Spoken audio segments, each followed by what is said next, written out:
All I wanted to be when I was a kid was an artist. That's it. I didn't want to be rich. I didn't want to be a football player. I didn't want to be anybody but an artist. That's all I wanted to be. I was always the first one to turn in my art assignments, and other kids were coming to me to paint their or draw their projects and all of that, and I loved it. It was kind of my hustle. I'd trade, get this, I'd trade my my art services for like snacks at lunch. Like, okay, I'll do this for you. I need your Cheetos. Man, I guess that was like the beginning of my hustle. Then, when I was a kid, was always art. So it's funny that now, after everything that's transpired over playing athletics, going to school, graduating, and now my hustle is still art. You know, it's cool. There's like a negative connotation with the word hustle. They're like, oh man, you hustle in the hood. Hustling means slinging drugs. No. You know what is irrelevant? Work. Now think about this. What differentiates someone who works for something they like and someone that works for something they hate? Work is work, right? The hustle is what differentiates those two. Now, you teach kids to work, you teach kids to have a job, you teach kids to be able to make money, but you don't teach them how to hustle. You just teach them how to be a machine, to be a drone, to be a failure, to be unhappy, and to be forgotten. If you don't teach someone the hustle, or if someone doesn't have the hustle, that the hustle is knowledge, that the hustle is knowing how to do it, and then looking at the world and saying, what do I want? I mean, that's what you're missing out on when you beg for $1, for an extra dollar, or you spend a Pell Grant on rims and a flat screen TV, and then you don't have food to eat, so you ask for more. Like, there's a hustle, you know? And what's going on right now is the result of a hustle gone bad. Everybody knows college football is a business, absolutely.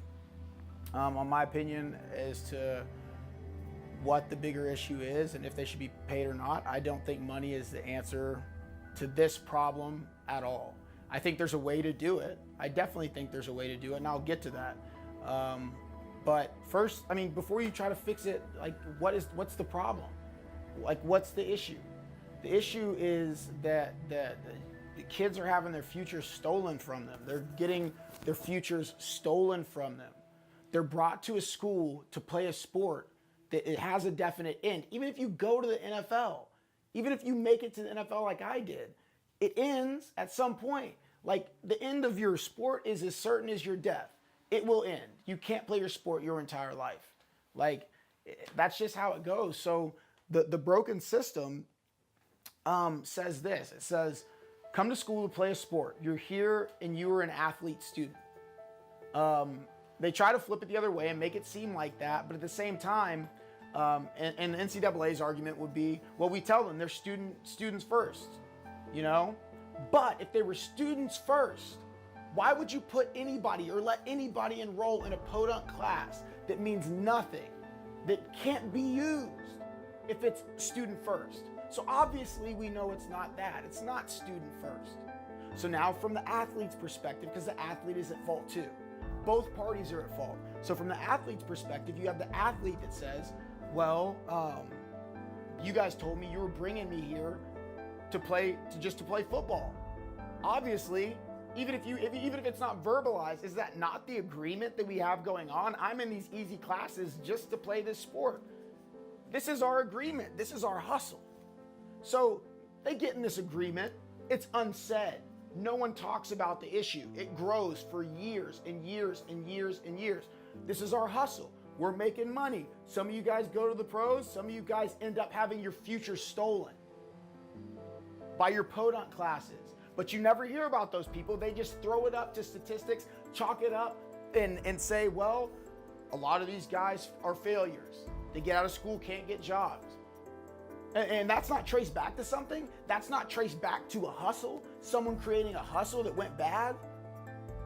So what is the solution? To pay them so the hustle can go bad again at some point? For the college athletes, if they really wanted what is important, which is wealth, if they really wanted to maximize their wealth and not their money, they'd be asking this: maximize my education. Don't put people in classes they don't need. Develop programs that teach college kids how to network. They teach college kids that may not be smart enough to pass some classes. They teach them a business plan, a simple business plan that works that they can use. They teach them how to introduce themselves. They teach them how to look someone in their eye. They teach someone how to read a person or a possible business associate. They teach people how to plant thoughts in people's heads by things they say. They would teach them a hustle, and they would teach them how to use it. Because in the end, that's all that matters. And yeah, maybe you have a kid that he can't pass statistics or he can't pass biology, but you damn sure can teach him a hustle. At some point, something comes along for everybody where their passion, like at the time mine was art, it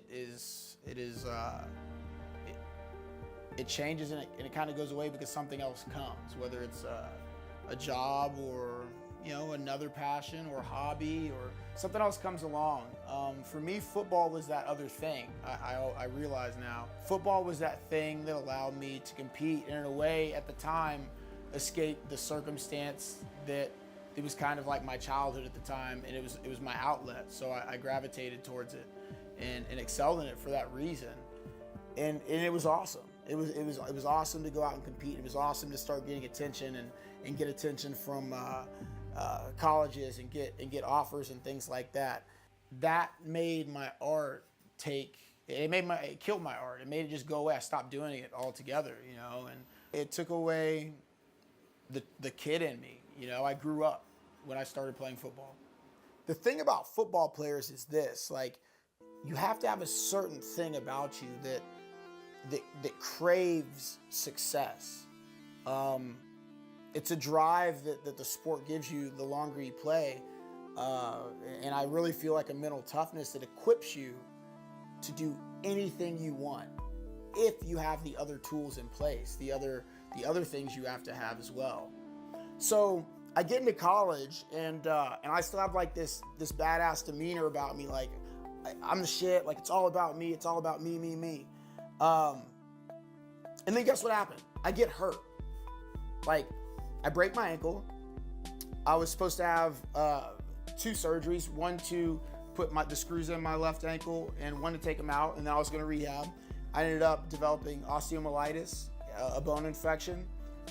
That spread, they couldn't get it under control, and I go from like being this badass athlete to like the dude no one cares about who's laid up in a hospital bed, like with an IV in my chest, taking meds 2 times a day, and it takes like an hour every time to run my medicine. I had an IV, a permanent IV for a month. And I realized, like, what? And I remember having this thought, like, I'm not letting anybody pimp me. Like, how am I gonna let somebody pimp me? A college to pimp me, to bring me here to play football, and then I don't get mine? I'd be a fool to do that, to willingly create a pimp and then let the pimp me. Like, I saw behind the scenes. It was like the veil was lifted. I was like, whoa, that's a dirty hustle. I'm not getting caught up in that. So what I did is I started doing everything I could to get my name out there and brand myself in the community.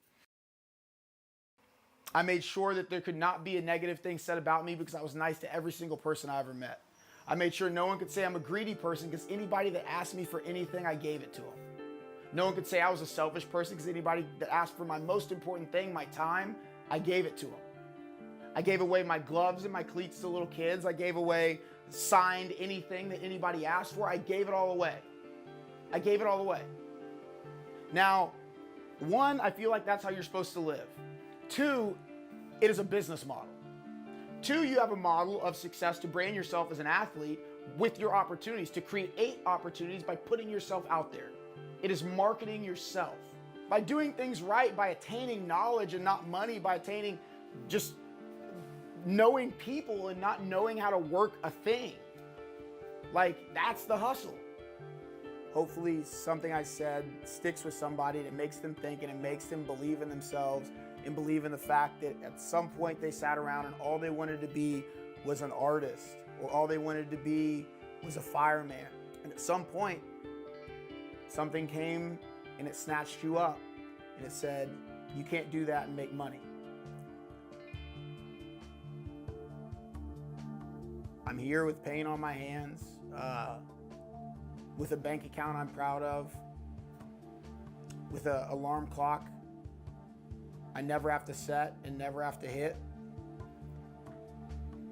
with my art, and with my hustle. And I have those things, and that's all I need. Like, that's all I need.